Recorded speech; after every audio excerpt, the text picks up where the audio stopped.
Welcome back, everybody. So in this tutorial, what we're going to do is to add some walls and screen wrapping to our game. So let's go ahead and see what that is. So first, let's quickly run the game. And I've also added a way to actually start the game only when we press a key. And when we move to the left of the screen, we can actually see our player character or our snake is going to be moving from the left. And the same thing, basically each direction we have, we can warp and move over from the screen. So let's go ahead and begin setting up this game mechanics. And after that, we're going to add self-collision to destroy our game. And another thing I like to also mention is if I set my walk mode to false, we save and run the game. Each time we hit a wall, we're actually going to hit a game over state. So that's also what we're going to implement. And we're also going to implement our score system and restarting.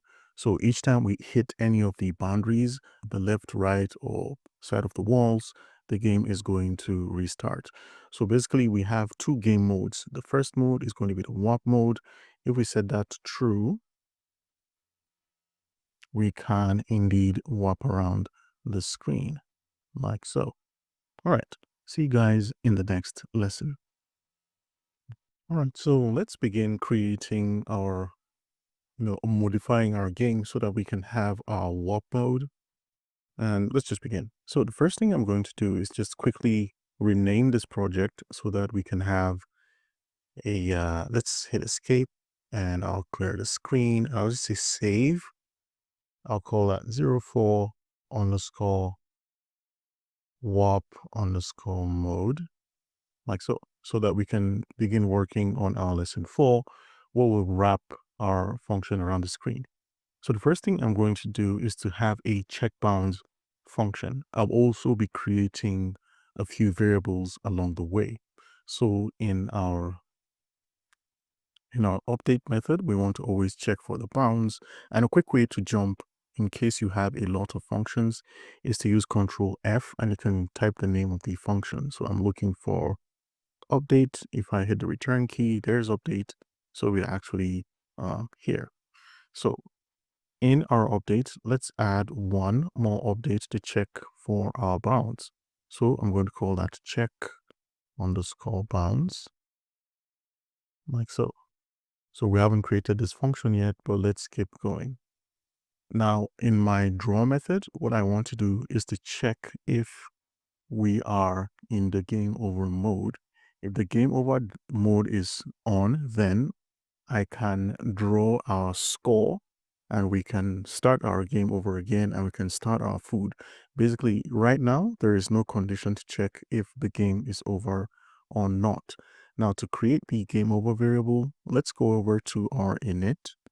So I'm right here in our init snake function and just over here, what I'll do is say game underscore over, and the default state is to set it to false. And then next, I'm going to create a toggle for our warp mode. So wrap mode, I'm going to set this to true.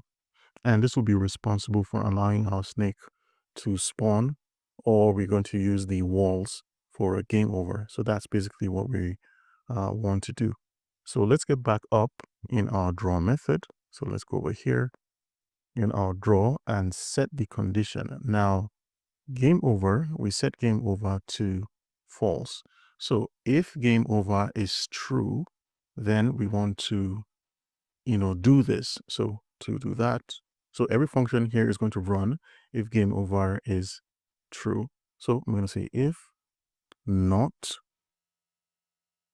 game over, remember game over is false now. If game over is true, then, so what we're going to do is just tab all of these, just indicate they are under the body of this function. And next, we also need to end this, but I'll use an else condition. So I'll just say else. We're going to draw the game over screen. So I'm just going to say draw underscore game underscore over. So basically, I'm going to run a function to actually draw our game over screen. So let's end this. And so we have an if statement then. So we need to end this one too. And then we have our else statement with our draw game over screen. And now we have this closing brace for our draw function. So I believe we're good. If we should run this now, we're going to get some errors because we have not created those functions. And the first one being check bounds. So let's go ahead and start doing that. Now let's go over to our update snake, because this is where I want to set the logic to set our game movement. So here, if we look at our direction X is 1. So that means when we run our game, our character will start moving. What I want is to set our direction X to 0. And next in our update snake, so let's just go down here. After handling inputs, just where we're updating our snake, we're going to set a condition to check to start moving only if our X and Y directions are greater than 0. Basically, we're moving. And to do that, I'll just go over here and I'll say if our direction underscore X equals 0 and our direction underscore Y is equal to 0. So then we're going to return, and I'll just end that if statement. So what is this one doing over here? So basically we're saying if we are not moving, then don't start, indicating or executing this. And also if we are in game over mode, just exit the game and stop updating the snake movement.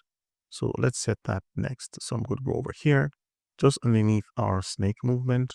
I'm just going to say if game underscore over,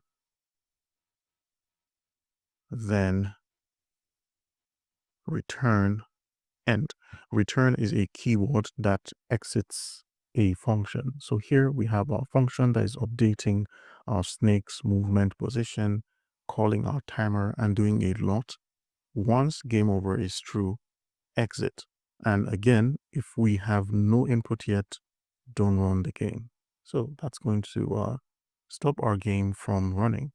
So let's go ahead and do the same for our game over.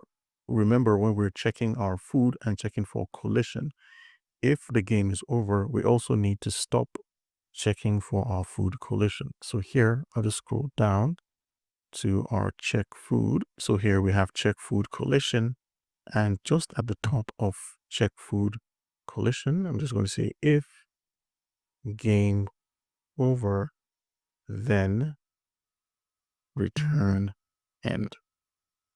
So basically that means the same thing. If our game over function is true, the game is no longer running, then exit the check food collision function. It just means don't run anything. So let's go ahead and create our code for checking our wall and wrapping our logic. So here, I'm just going to go down just after our, let's just keep going down. After our update flash, I think I can play, actually we can place this anywhere. I'll just place this here. And this is where I'll create our function check underscore bounds. Make sure we have that spelling right. I'll run our end just to make sure we have everything great here. So what we're going to do first is to use the head of the snake, because that's what we're going to use to determine if we are colliding with a wall. So I'm going to create a local head, and I'll get the first element of our snake list. So I'm just going to say snake index 1, which is the first object, and that's going to be our snake head. So I'll just go ahead and push this down a bit so we see what we're working on. So here I'm going to say our wrap around. And now, so let's check if we have we are on wrap mode. So I'm just going to say wrap underscore mode. So basically, if wrap mode is true, then this is what we want to happen. So if our head snake head dot x is less than 0, so basically if this is less than 0, it means the head of the snake is on the left side of the screen. It has gone out of the screen into the left. So basically it's gone to -1. Then we're going to set the head back to 15. And remember, we set it to a pixel space. So 15 is going to be the right side of our screen. So we're going to say head dot x equals 15, and we're going to end that. So let's go ahead to do the same thing. If now the head of x, so our head dot x is greater than 15, we're going to do the opposite. So then our head dot x is going to be equal to 0. I'm just going to end that. So let's do the same thing for the head dot y. So I'm going to say if head dot y is less than 0, that means we're going on top of the screen. So then our head dot y is going to be equal to 15. And we're going to end that.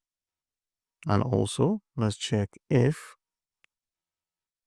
our head dot y is now greater than 15. So then our head dot y is going to be equal to 0. I'm going to just end this one. So that's what we have there. So what happens if that's not the case? All right. So let's set our game over behavior. So I'm just going to say else, and I'll just tab in here. So if our head dot x is less than 0, or our head dot x is greater than 15, or our head dot y is less than 0, or our head dot y is greater than 15. So then what we want to happen, we're going to set game underscore over to be equal to true. Now this is what happens when we are not using the wrap around. So if we're using wrap around, then allow the player to appear on the underside of the screen. Or else, if you're not using wrap around, each time the player goes to the left side of the screen and is leaving, call game over, right? Or left side, right side, up or down, leaving the screen, call game over function. So that's what we're doing here. So let's go ahead and close our statements. So I'm just going to call the end. So let's call the end for our if, and this is the end for our function, which we created first. So I'll just drag this and have them basically stuck together. So that's why it's good to really tab this out, because you can see where this is happening. So let's create a function to draw our game over. So I'll go over here and let's say, let's just say draw game over. So let's just call our function, and let's say draw underscore game underscore over. So, and basically what our function is going to do is to simply draw the game over screen. So first we're going to clear the screen. So I'll call our CLS function to create screen, and I'm going to print the word game over. So I'm just going to say game over, and let's make it dramatic by adding an exclamation mark, and we'll set this at position 40, 50, and we'll use color 8. So let's also print our score. So I'll just say print our score. Oops. And I'll just add a little space here. And for our score, what we want to do is concatenate, which means to join. If I spell that wrong, it won't work. So we're going to set our screen X position to 40, our screen Y position to 60, and our color to 7, like that. So let's go ahead and so let's print the restart. So we're going to say print, and I'll send a message here and say press shift. I'm holding shift to just show the logo of the X button.